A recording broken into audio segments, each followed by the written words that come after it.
Hello Gemini, and welcome to the first weekly love reading for couples for 2019. My dear Geminis, there is some really interesting stuff coming out for you. I've already pre-shuffled the cards, as you can see. Quick channel update.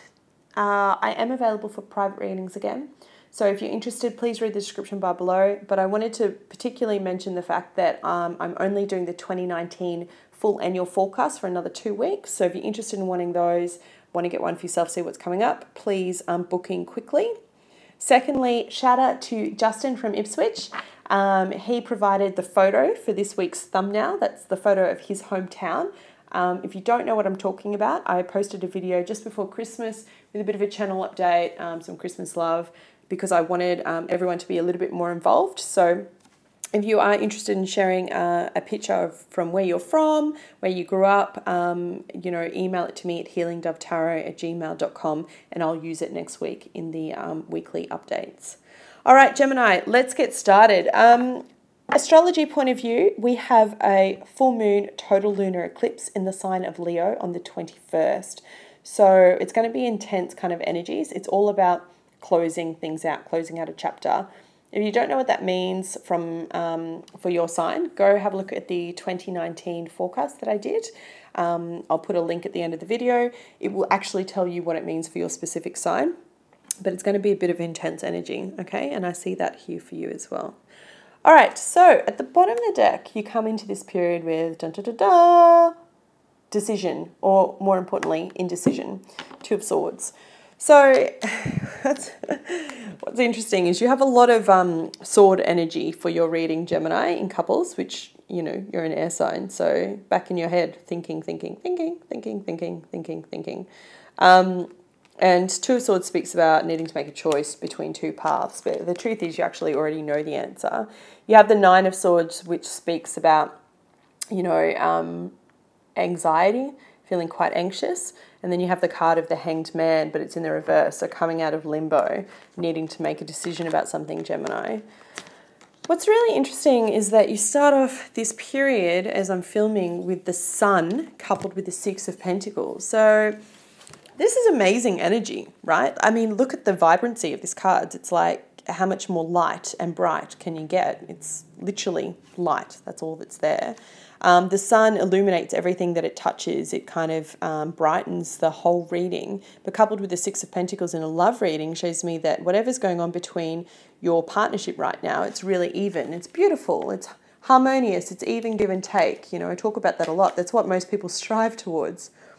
What's really interesting though, oh dear Gemini, is that at the bottom of that you have the Four of Cups. So it feels like to me you're dissatisfied with this. Maybe things are a little bit boring.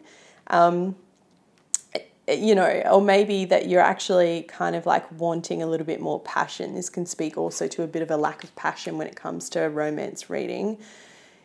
You have, as I said, a lot of sword energy around you. You have the Eight of Swords and the Six of Swords at the center of your reading. So this for me, as you can see in the picture, this Eight of Swords, this here, speaks about someone that looks like they're trapped. And I'm not surprised to see that with this kind of card, that indecision card, which way do I go? And remembering underneath that as well, you had the Nine of Swords. So you've kind of got the 9 and the 8 here. You're close to that 10 of being completely done and needing to make a decision. But you also have the Six of Swords. The Eight of Swords speaks about feeling trapped. The 9 is the next level up from that. It's like that anxiety card of like, which way do I go? What do I do? That sleepless night kind of thing. And then the Six of Swords speaks about actually moving away. So it's a very fast progression. I don't see any cards of breakup or anything that serious here. This is only a week reading, so it'll be interesting to see how the energy flows on for next week after the eclipse. But the Six of Swords is a card that I see about mentally moving on. So maybe by the time you get to the weekend or mid next week past the eclipse, because the eclipse is on the 21st and this is until the 22nd, time being fluid, of course, let's not hang on to that too tightly, but maybe that's like where you actually decide to make a choice and mentally move on. It's funny because if I do remember correctly, and correct me if I'm wrong, guys that are subscribers and follow, I'm pretty sure the last couples reading I did, I talked about the fact that your couple just wants to spend more time with you. And then ironically enough, I feel like it's all harmonious and happy and you're kind of bored or you feel a little bit stagnant. You do have a card of Lady Luck on your side. So you have the card of the Wheel of Fortune and the Moon. So Wheel of Fortune, things turning in your favour. This represents Jupiter and Sagittarius. So Jupiter's in its home sign at the moment, so things all turning in your favour. And then the Moon represents the sign of Pisces and things that are hidden. So I don't know whether it's just you're not talking about how you feel, because this card, I keep being drawn to this combination of this row, right? This is your central feeling of how you're feeling, this thing of feeling trapped or smothered or something like that. And maybe it's just exactly that, because at the base of this reading, as you go into the next period for when I'm reading for you guys next week, I have the card of the Lovers, which is you, Gemini. This is your card, right? This shows two things.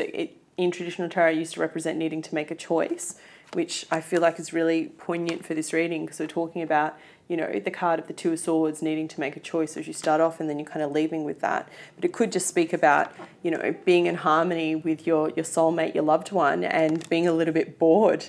And, you know, if it's a lack of passion, then my advice is always to speak up about it. And I say that because it's underneath the Sun and the Six of Pentacles. So it could be that you're lacking the passion, or maybe you're lacking the harmony. I'm not sure which way it is for which couple. Or maybe you're just freaking bored and you need a little bit more excitement. Whatever it is, you're in the driver's seat, okay? You're always in the driver's seat. Remember that, Gemini. You always have a voice. You can always speak about how you feel. What's really interesting in this reading is that you have the Sun and the Moon kind of bookmarked each other, right? Sun and the Moon. Now, I did mention that we have a full moon total lunar eclipse on the 21st in the sign of Leo, and the Sun represents the sign of Leo, but we've also just had a new moon eclipse in the sign of Capricorn, which was on the 5th or the 6th, depending on where you were in the world. So it's really interesting that as I'm doing this reading for you as a couple, it's kind of like smack bang in the middle of these two eclipses, just as you're coming up to this full moon eclipse in the sign of Leo. What is it that you're not speaking about? I'm getting the feeling of there's a lack of passion, and that's what you need to speak up about. And, you know, forgive me, hopefully everyone can, you know, resonate. If not, then I'm not the reading for you this week. But maybe it's a lack of passion when it comes to the bedroom and not having that kind of fulfillment. Just ask for your freaking sexy time. I'm getting Justin Timberlake's I'm bringing sexy back. Yeah. Maybe that's what you need to do. Put on something hot. Because I see it shifting for you. I didn't even ask the question. By the book. I'm going to draw for you too, because I didn't ask the question, but this one's actually very appropriate for what I'm talking about. It speaks about boredom, just doing things blind by the book. I have one more card for Gemini couples, please, from the 16th to the 22nd. Thank you, Eddie. Yeah, 49. All right, I'm going to read them for you, right? Still with me? Hang in there. Number 11. So by the book. The key words for this card are abiding by social rules, conformity, respecting cultural or family customs and laws. Getting along with each other entails understanding and respecting who they've become as a result of their environment. Culture and experience. Find the middle ground that allows the relationship to flourish while honouring the individuality of the other person. Play things by the book instead of trying to break the rules or pressure others to conform to the way you want them to be. Your connection will deepen as a result. So it's really interesting because for some of you where you feel like, I feel the energy could be a little bit stagnant, maybe you're a little bit more vibrant or maybe your partner's a little bit more vibrant. The feeling I'm getting is this kind of boredom, stagnant kind of energy, particularly when it comes to intimacy and sex. So maybe it's just about respecting and understanding where they come from. For others of you, the message that came out was 49, observer. Let me just find that for you. Maybe it's that you want it and your partner doesn't. I don't know. This card talks about perspective, objectivity, neutral observation from a distance. Sometimes you just can't see the forest for the trees in your way. Feelings get all jumbled up, and often you hear one thing when a person says another. It can be like an echo of an unresolved past experience dubbed over your conversation.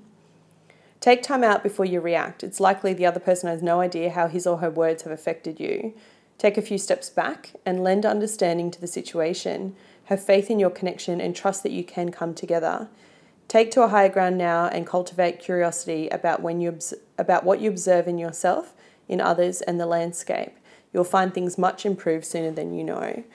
Yeah, so it could just be that you're feeling a little bit restless for some of you when it comes to your connection.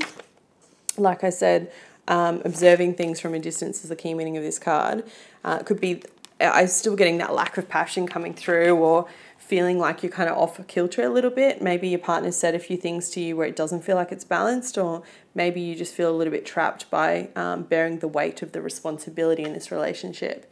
Either way, the key messages are here about communicating, loving the person for who they are and not expecting too much, and just quietly sitting back and observing, because this eclipse energy is heavy. It is asking us to close out one way of being, and maybe this is your last little karmic lesson that you need to close out in your relationship, making a choice that to let it go, move on, or to speak about it, address it, and then move on together as a couple.